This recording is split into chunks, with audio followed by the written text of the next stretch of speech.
Hey, what's up, everybody? So this is going to be a review of NXT New Year's Evil. The show got a lot of hype, and in some ways, it really took the spotlight away from AEW.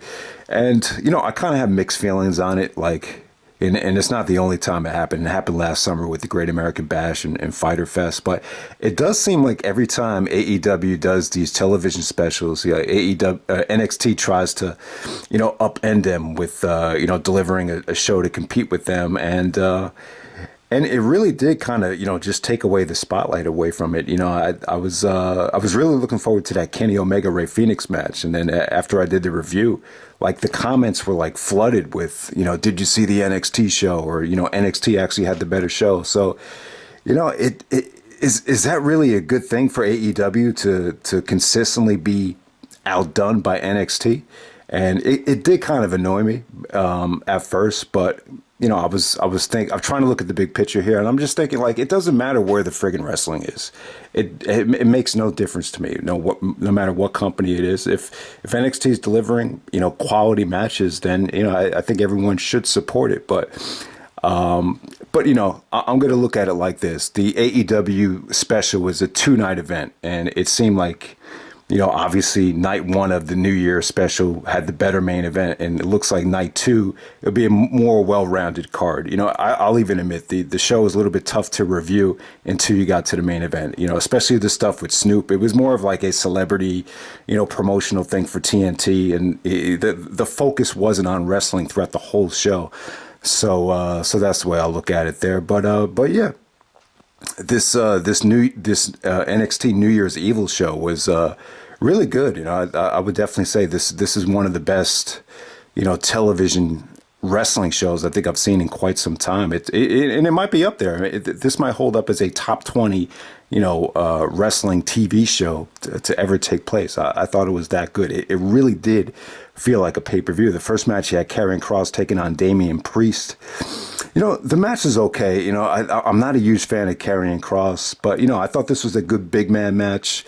Karrion Kross looked a little bit rusty. I thought Damien Priest actually had better opponents and better matches at the last two takeovers than this, but this was hard hitting. Karrion hit some nice Saito suplexes. The finish was cool, but it wasn't that believable for me. Obviously Karrion Kross was the NXT champion, and they took it away from him because of injury. So they definitely had big plans for him, and it's cool, man. I think him and Scarlett, they make a great couple. The entrance is cool. She kind of comes off like that. They're going for that slut from hell type of look with the entrance, and Scarlett's looking really good. I really. I'm very impressed with the entrance, but the guy definitely has some room for improvement. I think NXT champion, that covers a lot of ground. That comes with a lot of responsibility. So I don't know if he's ready for a reign, to main event takeovers consecutively, but we'll see what happens. Just a solid opening match between those two guys. Santos, Escobar, and Gran Metalik was really good, man. This is just another, fast-paced quality match with, Santos was able to have a, athletic match with good spots and still being able to maintain an edge and a aggressive demeanor without it feeling like a total spot fest. And Gran Metalik came off awesome here, but yeah, man, Santos and Gran Metalik, that was just a just great replay value there. I actually watched that match back twice because I was so entertained by it. So that was good stuff. The Xia Li re-debut, I guess it was. I thought she came off impressive. She has an interesting look, so that came off good. And then you had the Raquel Gonzalez and Rhea Ripley last woman standing match, which was really good. Really, really good stuff. It went about half the time of Edge versus Orton, and they kind of capitalized on the mistakes and the dragging that the Edge and Orton last man standing match went. This was just, really, really good stuff. I mean, it was creative. It was hard hitting. Rhea took some nasty bumps. The stuff that they did with Dakota Kai, I thought was really creative. And yeah, man, it just came off hard hitting.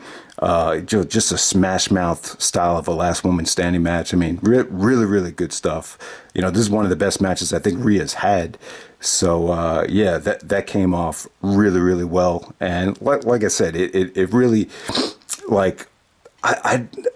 these last man standing matches are really tough to work without crowds. But in this match right here, I just thought they did a beautiful job of blending in, stuff in the ring, stuff backstage, stuff off the ramp. They just really varied it up into about a, almost under 20-minute match. And, it just came off great.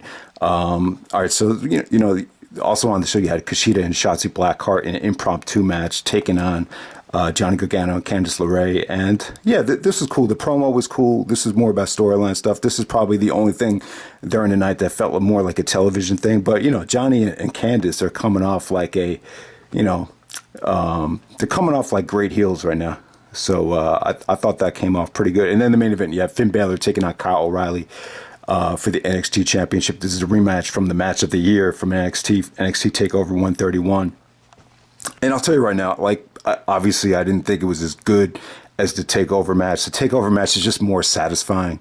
It was more action-packed. It was just more of a roller coaster ride. But this was still, very competitive. You could, I don't know what the better main event was. I think Kenny Omega and Rey Fenix was just as good as this. But still, this match was, told a little bit more of a story in terms of, we saw the Rey Mysterio and Tyler Black feud this summer, which is more of an eye for an eye type of thing. This is like jaw for a jaw, and this is a rare case where the guy that retained the title is actually coming back for his revenge on Kyle O'Reilly, because Finn Balor broke his jaw from it was actually the running knee to the jaw from the TakeOver match. And here Balor is just trying to, there was a spot where O'Reilly actually tried to bite the ropes just to get a rope break. And then after that, Balor started attacking Kyle O'Reilly's jaw, went back to work on the liver there. So just good selling. This was very submission oriented, very mat based, but it was competitive.